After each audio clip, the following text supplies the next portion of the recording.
AECOM was founded originally by a lot of companies that started in the railroad business, so we've been able to draw on their historic experience on that.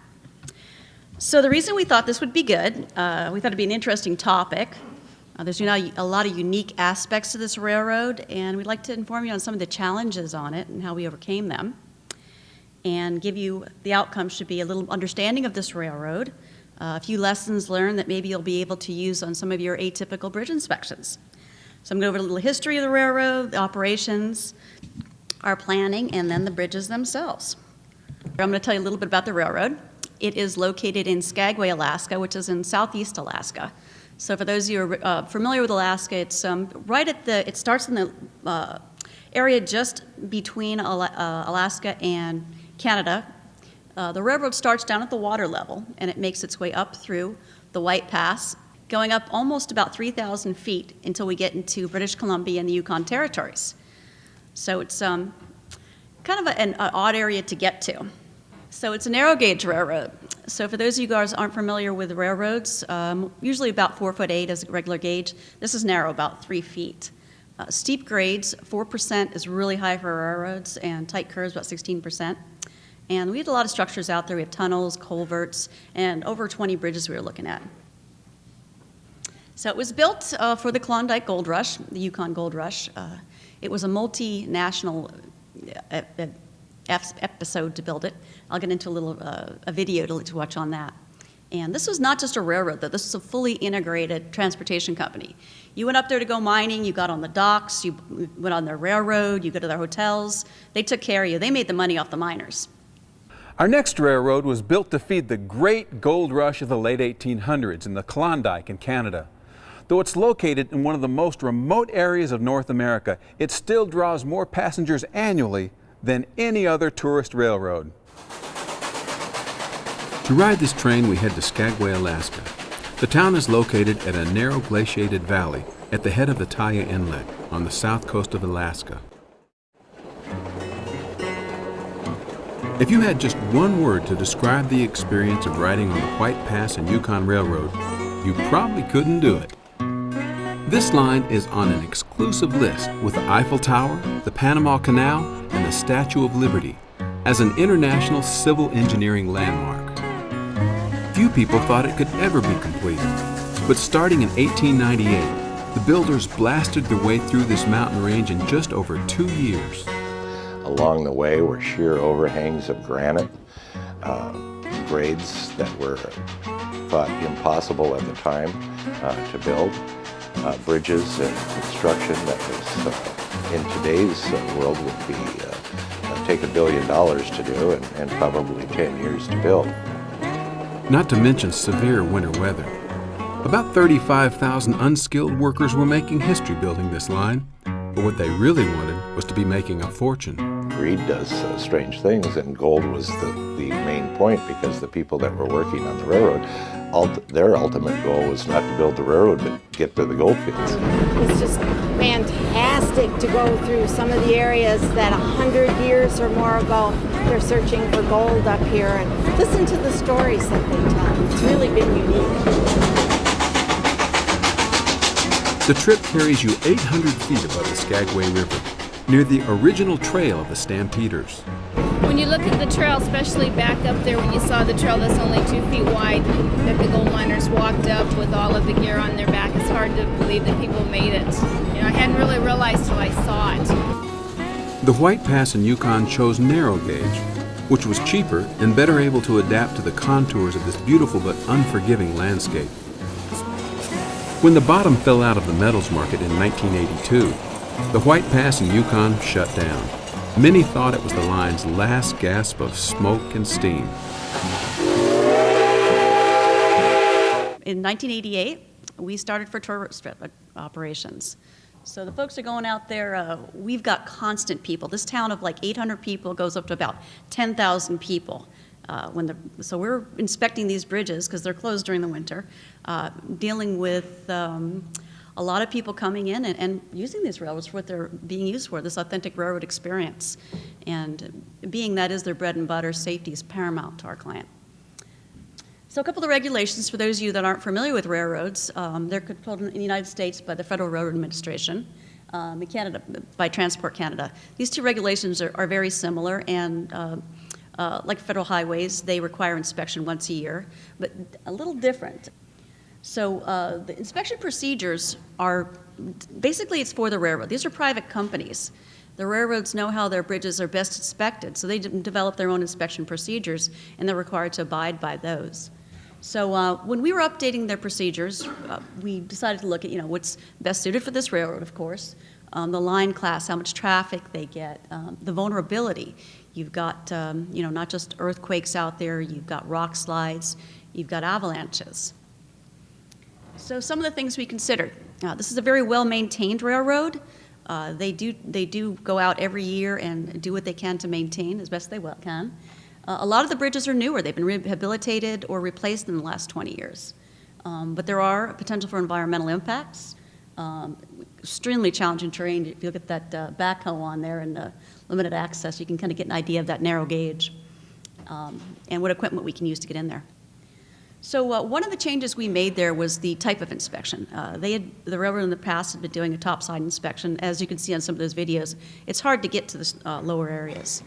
We felt it was important that we do a substructure inspection and try to do that at a baseline and then at least every other year, depending on what we find. So some of the things we did, collecting all the as-built, putting them to one place.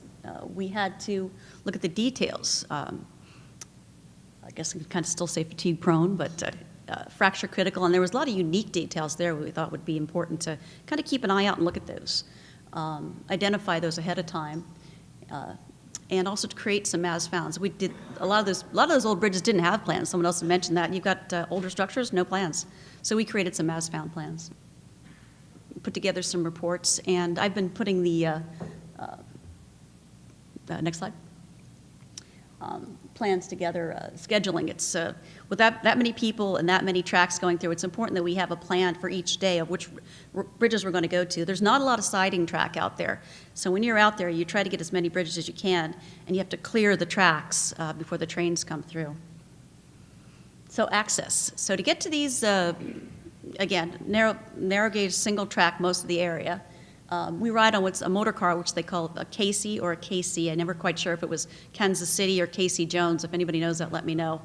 But anyway, motor car to get out there. So we're not riding on the trains. We're riding on these. Our equipment has to go in there. We looked at accessing. Again, to do the substructure, we looked at several different ideas. Lifts, ladders from below. Some bridges that works for, some not so much. Snoopers. There are rail-mounted snoopers that a lot of the railroads use. Again, that's on a larger gauge track. The smaller gauge, 3-foot span, a little uncomfortable how that would actually work. I thought about running the numbers, but we talked to some of our people who do drones and just actually completed some surveys in Alaska for some environmental. And because of some of the details on this and getting into there, we decided that drones maybe aren't the best solution as well, so decided to go with rope access. And we have a rope access team, and that was augmented by elevated safety. And they're all SPRAT certified. That's the Society of Professional Rope Access Technicians. I know we've got a couple SPRATs out there. And then, of course, what's the water like that at your boats, et cetera. Getting our plans together every year, looking at our weather.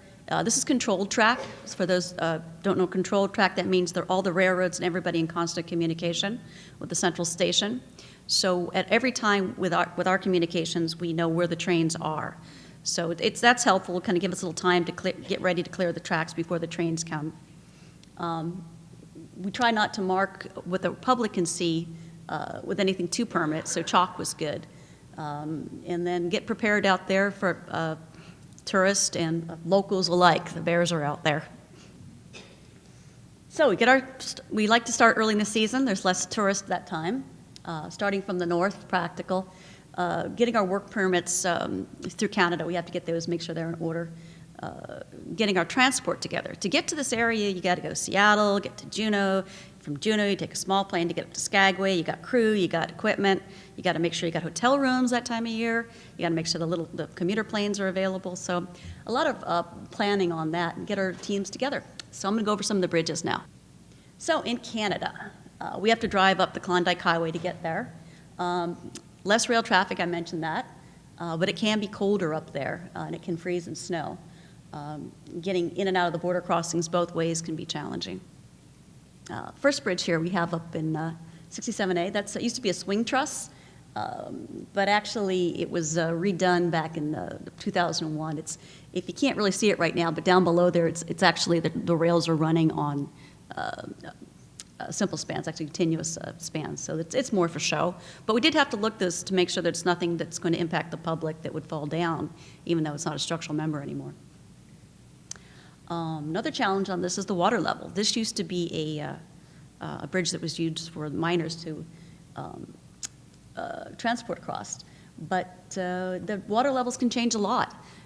One year I was here on the left there on a boat one year, and the following year the inspector was out there. He was able to get through with waders and a ladder. And this was, some of that high water levels can be problematic. One year there was a problem with welds on the pipe columns. The water can get into the soils and frost heave, jack them up, and that was some repairs that were required there. As we get down a little farther in the Yukon bridges, these were all are new bridges, not too dramatic, not very big. You could see my legs sticking out there on the lower one, so give you an idea of the scale of how big these guys are. So British Columbia, now going down south. To get here, this area is very remote. It's down below the pass, beautiful area out there. We take a car up there, and then the KC meets us to get to these out in the middle of BC there. This was the more challenging of the two bridges in British Columbia. And really the more challenge on that is that water. This year was taken when the water level was high. And high is not that high. I'm not that big, but I was pretty much up to about my knees. And with fast-moving water, that is something that you have to keep under control, keep thoughts on. Any higher, I think we would have had to do some additional safety precautions. So the American bridges, these get a little more interesting here. So in the far background there, you can actually see that Klondike Road going up and some of the grades. So at the very top of the American bridges is Bridge 18A. This is a kind of a unique bridge. It's a cantilever with a suspended span in the middle, and they built that to accommodate that steep curve. And this is one of the areas where we really couldn't use ladders or lifts. It's about 100 feet in a canyon through here. Some of the other areas down, get a little further down, and I'm not going over all the bridges, just some of the more exciting ones with the cool pictures. So this was, these bridges are original bridges that have been upgraded, retrofitted, several things done to them. You can kind of see that by the video there, or the photograph there, see the different types of materials, treatments. Again, this is one of those ones where getting a drone in there, rather challenging to do that. This one, maybe we could have taken some snoopers up, but, ladders or lifts. And now we're getting a little farther down on the American bridges. 14A, this is, the interesting on this is that frame structure that goes across the creek. And from below here, you really can't see up into there. You can see how one of our climbers, you couldn't get into there with a drone. It really, to get in there and look at those old riveted cross bracings in there, really requires a climber, somebody can get there and look at it hands-on. So this one here was, it's a box girder. If you've noticed, there's all different types of construction on this railroad.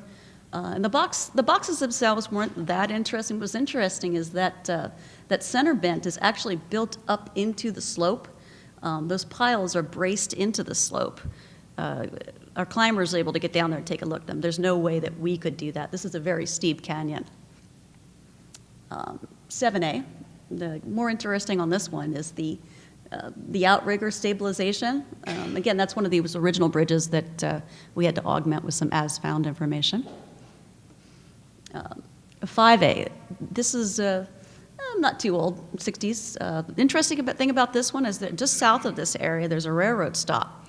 And a lot of the tourists are over there. So when you're out there in your hard hat and your vest and you're all looking important, they're excited. They want to take pictures of you. They want to come by and see what you're up to, find anything. So you're trying to, work with your, be polite to your client's client and but still get your job done. This one is my favorite bridge. It's down at the beginning of the line, so it's a marine environment. It is original, completely original. And for an old bridge, this thing is carrying traffic. Steam locos go through. It's a cool little bridge in a cute area. You can walk to it from town. So some of our lessons learned then. Again, scheduling is really important. You're trying to get all the work done, and with all the rail operations and your crews that we're mobilizing out there. By putting those detailed schedules together, we found it to be pretty helpful. Getting our work permits together, the safety precautions, not just looking for the bears, but letting everybody know there's things like Devil's Club out there and cow parsnips, which are, if you don't know what they are, they're not real friendly plants. Learning things about the area. You get a town of 800 people with 10,000 that forget about internet access. It sucks up any bandwidth, so just don't even expect it. And check your waders for leakage.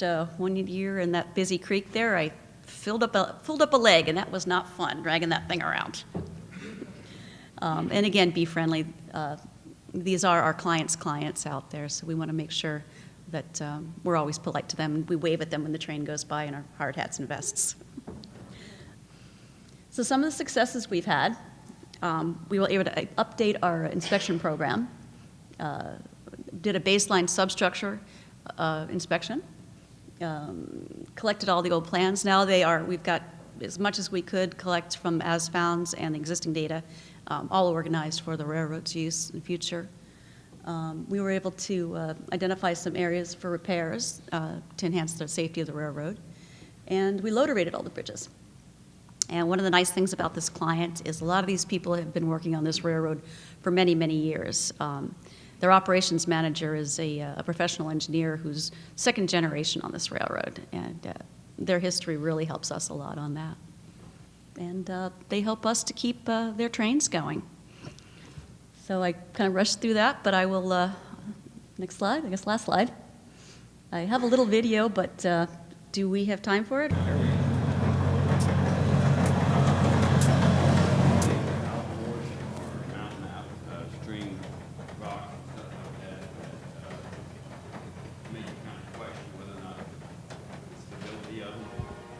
Well, that's a good question. Basically, he was asking about the foundations. Were there some challenging foundations there? Potentially some of old glacier till material, perhaps?